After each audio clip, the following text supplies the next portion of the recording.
Hello, beautiful people, and welcome back to my channel.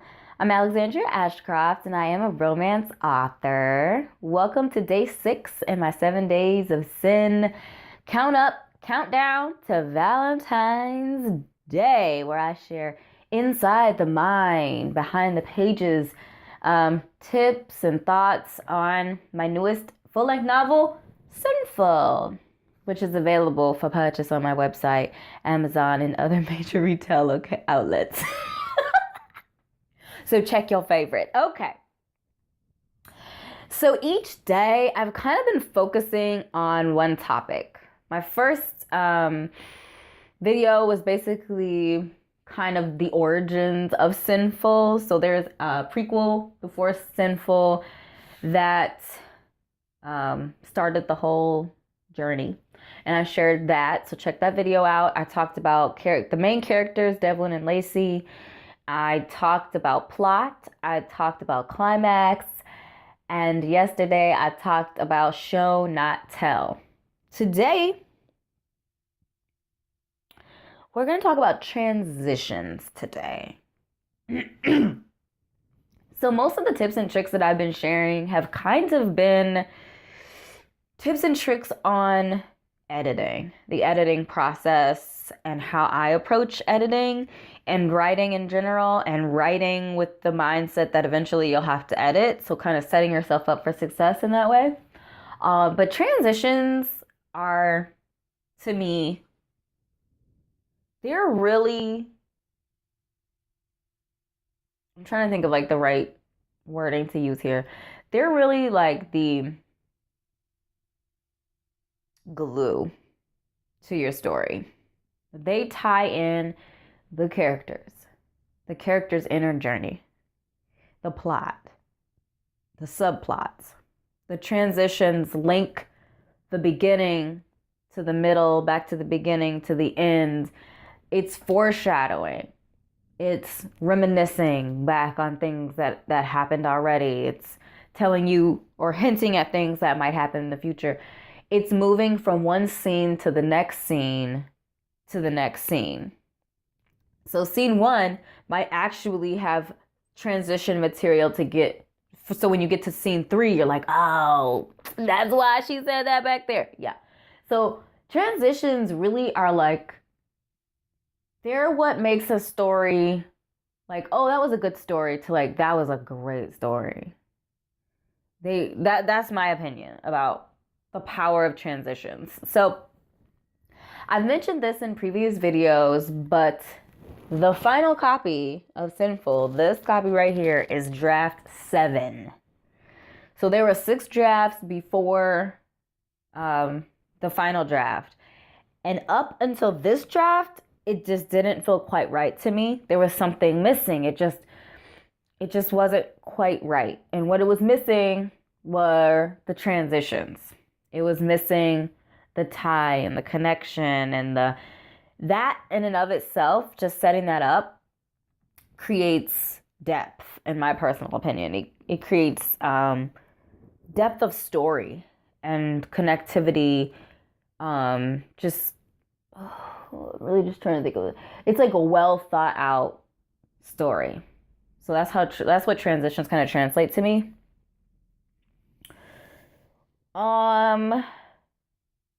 Also, transitions give you multiple things to focus on. And it's kind of the reason, like, when I read a book that had really impeccable transitions, when I would go back to read the book again, I would find something else to focus on when I read it through, because I was like, oh, like you kind of don't notice things right away. It might take you, shot 2, and then shot 3, you see something else new. And what this actually reminded me of was the Broadway musical, The Lion King. I actually only saw it once, but I most definitely want to see it at least one more time, simply because there were so many things to look at. You could seriously sit through that musical and just look at the human actors. and get a story, and sit through it again and just look at like the puppets that the human actors are portraying or utilizing as a part of the motion and depth of the story. Like, there are just so many things that you could single out and just watch that type of thing throughout the whole musical. And that kind of reminded me of transitions, like when I work on transitions for my book. So a lot of the times I do have some more technical kind of understandings of transitions. So a lot of the times with transitions,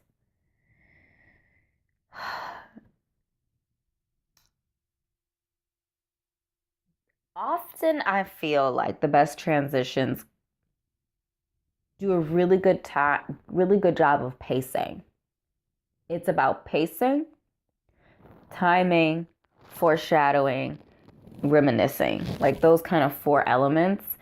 And often what I'll do is, for example, a character might ask, or, okay, Lacey mentions that she's having her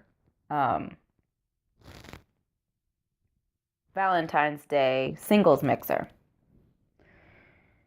And she invites Devlin in chapter 5 or something. I'm making this up. I'm making this up. It doesn't make sense that unless you explicitly say that it's the next day, it doesn't make sense that the event would happen in chapter 6. She invites him in chapter 5, something happens in chapter 6, chapter 7, and then the event happens in chapter 8. So that's kind of like you're foreshadowing an event happening in the future. So you know that there's gonna be a point where there's this mixer. The reader knows that there's gonna be a mixer down here somewhere. And they get into an argument in chapter 6. They're not talking in chapter 7, and then the mixer comes. So it's like, well, are they gonna see each other? You know, so then it kind of builds suspense, because we kind of know that they're going to see each other at this point in time. And they're all hunky-dory, having a good time, loving on each other in this chapter. But dang, a whole bunch of drama happened in between. Now what's going to happen with this mixer? You'll have to buy a copy of Sinnful to find that out. Just kidding. Because, mostly kidding. Because I'm also posting it for free on my website for a short period of time too. So you might catch that window. But anyways, in Hoodly-Doo, that's kind of how I see it. Like, you want to know, and this ties into all the things that I've talked about before. A character can't all of a sudden be miraculously changed. Like, they do some crazy ratchet stuff here, and all of a sudden they're like, you know, singing to heavenly angels or something. Like, no, it takes time to go through these things and to think through these things and to come to conclusions, and then to decide that there's an issue and that you want to change it, and then what are the steps to take to do that. So one thing that I found struggling in writings that I've corrected or critiqued, and sometimes in my own writing, is that the transition doesn't respect timing. The transitions don't respect timing, so they're not realistic. And then there's no connection from scene 1 to scene 2. Like, it's kind of like the characters are at home watching TV, and then they're hanging out at the club, and then they're taking their dog for a walk. You know, there's no connectivity to those items, and you need to connect those items. Be mindful of timing, be mindful of pace. When are things fast? When are things slow? When do we want things to be fast? When do we want things to be slow? Are we making things slow because we want to torture our readers? Or are we making things slow to bring focus to something else? And there might be a time where, you know, the reader needs to be tortured for some reason. I don't know. I personally feel like when I read stuff that when an author puts more than one chapter in between, like, the main characters, like, they're not seeing eye to eye or something, you know, some drama happened or something, and there's more than, like, one chapter between them being, like, having a scene together, like, and it doesn't have to be, like, a sexual scene, just any sort of time together, I get hella nervous. Like, I'm like, oh my God, give me my characters. Like, any scene that doesn't include my two main characters, sometimes I'm like, oh my God, what's going on? I want to know about such and such, you know. So, you know, that's not necessarily a bad thing, making your reader suffer a little bit. It's probably fine as long as that scene isn't just in there to make your reader suffer, but it's in there to strengthen your character development or your plot. So you always go back to that. I always go back to that. All right. I want to see where I am. Yeah. So I did kind of talk about transitions between, and, you know, I feel like there could be multiple videos on this, splitting, pacing, timing, transitions, like splitting those three topics up, because I do feel like they deserve their own time to talk through and to work out. So typically, this is my tip, is that to connect chapters and parts together, I usually, not always, but usually, set something up, let a chapter lapse in between those things, at least one chapter. So I'm not going to say, you know, let's meet up and walk our dogs, and the next chapter they're walking their dogs, and then in that chapter they say, hey, let's meet up for coffee, and then they meet up for coffee. You kind of want to loop it, because then it just becomes too, I don't know, I just personally feel like it's a little amateur, but I would say in this chapter, you know, I'm going to walk my dog on Thursday, you know, whatever. And then something else happens, and then you walk your dog. They meet up to walk their dogs. And in the second chapter, they mention something else that happens 2 or 3 chapters later. So you're kind of setting things up ahead of time. And subconsciously, I also think that you're telling your readers what's coming next. They don't necessarily know all the bits and pieces, but like some of the bigger things, like, for example, Lacey's mixer. Like, we know Lacey's mixer is on Valentine's Day. We find out earlier in the book that it's like sometime in January. And we kind of figure out that Devlin's birthday is sometime in there too. His birthday's in January, by the way, because he's in Aquarius. I can't wait an answer to a trivia question.